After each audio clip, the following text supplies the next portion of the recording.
Bienvenido. En la presente exposición nos ocuparemos de la insuficiencia mitral aguda. No tengo conflictos de interés para esta exposición. Comencemos con la etiología de la insuficiencia mitral aguda. La insuficiencia mitral aguda puede deberse a alteraciones del anillo mitral, como endocarditis infecciosa, traumatismos o pérdidas paravalvulares causadas por interrupción de la sutura en pacientes con prótesis. También por alteraciones de las valvas mitrales como endocarditis infecciosa, que producen perforación o interferencia del cierre valvular, traumas, tumores como el mixoma auricular, degeneración mixomatosa valvular y lupus eritematosos sistémicos con la lesión del Lehmann-Sachs. También por ruptura de cuerdas tendinosas idiopática, por degeneración mixomatosa, por endocarditis infecciosa, fiebre reumática aguda, trauma, por valvulopatía, por valvulotomía percutánea o lesión penetrante torácica. También por alteraciones del músculo papilar, como la enfermedad coronaria, causando disfunción del músculo papilar y más raramente ruptura del mismo, disfunción aguda global del ventrículo izquierdo, enfermedades infiltrativas como la amiloidosis y la sarcoidosis y traumatismos. Finalmente, por alteraciones protésicas primarias de la válvula mitral, como perforación de cúspide porcina, por ejemplo por endocarditis, degeneración de cúspide porcina, fallos mecánicos o inmovilización del disco o la bola de la prótesis mecánica. Existen tres tipos de insuficiencia mitral: aquellas que presentan movimiento normal de las valvas, aquellas que presentan movimiento excesivo y finalmente aquellas que presentan movimiento restringido de la misma. En el primer caso, es decir, con movimiento normal de la válvula, tenemos la dilatación del anillo o la perforación valvar. El movimiento excesivo se observa con el prolapso de la válvula mitral o con el flail mitral, y el movimiento restrictivo con engrosamiento y fusión o con dilatación del ventrículo y la aurícula izquierdos. Vemos acá entonces la clasificación de Carpentier con el tipo 1, ya sea primario o secundario, el tipo 2, el tipo 3A, de modo que existen diferentes escenarios en que se presenta insuficiencia mitral aguda: endocarditis infecciosa, ruptura del músculo papilar en el contexto de un infarto agudo de miocardio, insuficiencia mitral isquémica aguda o crónica,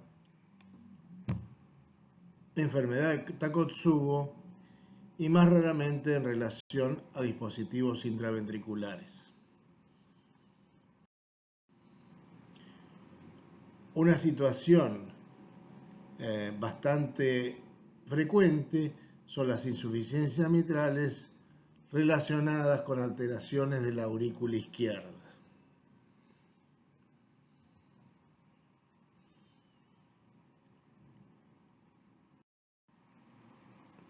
Acá tenemos entonces insuficiencia mitral secundaria e insuficiencia mitral funcional auricular, debido a alteración fundamentalmente del anillo y de la aurícula izquierda. Todas estas circunstancias van a llevar a una fisiopatología en común, que es la insuficiencia mitral aguda. La insuficiencia mitral aguda, a diferencia de la insuficiencia mitral crónica, no permite la adaptación del ventrículo y la aurícula izquierda a la sobrecarga de volumen, de modo tal que la aurícula es pequeña y el ventrículo tampoco se dilata. Como podemos ver en este esquema, normalmente estas serían las presiones intraventriculares y la presión intraauricular. Cuando hay una insuficiencia mitral aguda, hay una aurícula pequeña alta presión en la misma que se traslada en forma retrógrada y produce edema agudo de pulmón. De modo tal que el paciente tendrá edema agudo de pulmón por la falla retrógrada y disminución del volumen minuto y shock cardiogénico por la falla anterógrada. ¿Cómo es el diagnóstico de la insuficiencia mitral aguda? Reiteramos los estadios de progresión de las valvulopatías que también son aplicables en estas circunstancias. En general, estos pacientes son sintomáticos cuando tienen una insuficiencia mitral grave.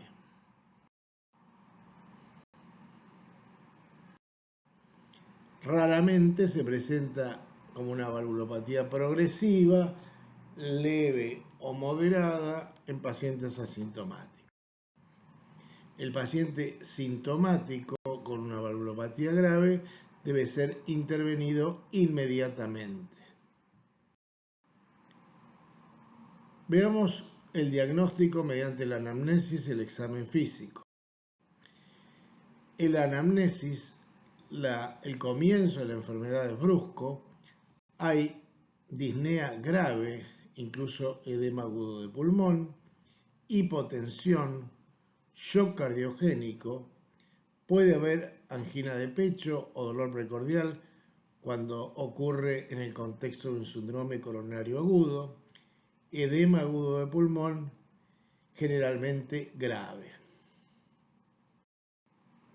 ¿Qué exámenes complementarios podemos utilizar? Los exámenes complementarios son los habituales, la radiografía de tórax, el electrocardiograma. Obsérvese que la coronariografía, sobre todo en contexto de síndrome coronario agudo, es sumamente importante. La ecocardiografía transtorácica y transesofágica y eventualmente la tridimensional. Acá vemos las diferencias en algunos de estos estudios en comparación con la insuficiencia mitral crónica. En la placa de tórax, obsérvese que no hay cardiomegalia. En el ecocardiograma, el ventrículo izquierdo no está dilatado, la aurícula izquierda no está dilatado, sin embargo, el jet regurgitante es sumamente importante. En el Doppler continuo, la forma, en vez de ser redondeada, es en forma mucho más puntiaguda. Y el eco tridimensional ayuda a estudiar las causas anatómicas de esta insuficiencia mitral aguda. Acá vemos las posibilidades, mediante ecocardiografía, de evaluar los volúmenes regurgitantes y el orificio regurgitante. Se agrega hoy la posibilidad de utilizar la resonancia magnética y el parámetro de oro ha sido siempre la angiografía ventricular. Refiriéndonos en particular a la ecocardiografía, vemos que tanto la ecocardiografía bidimensional, el Doppler color, el Doppler continuo, el Doppler pulsado pueden ayudar a evaluar la anatomía. Pueden emplearse los criterios estructurales y funcionales típicos para definir insuficiencia mitral leve, moderada y grave. Pero recuérdese que en este caso no estarán los parámetros de dilatación del ventrículo izquierdo y de la aurícula izquierda comunes en la insuficiencia mitral crónica. Obviamente la ecocardiografía transesofágica puede ser de gran ayuda en definir la situación de estos pacientes gravemente enfermos. Con respecto al tratamiento, las recomendaciones para el tratamiento de la insuficiencia mitral aguda son en primer lugar la cirugía.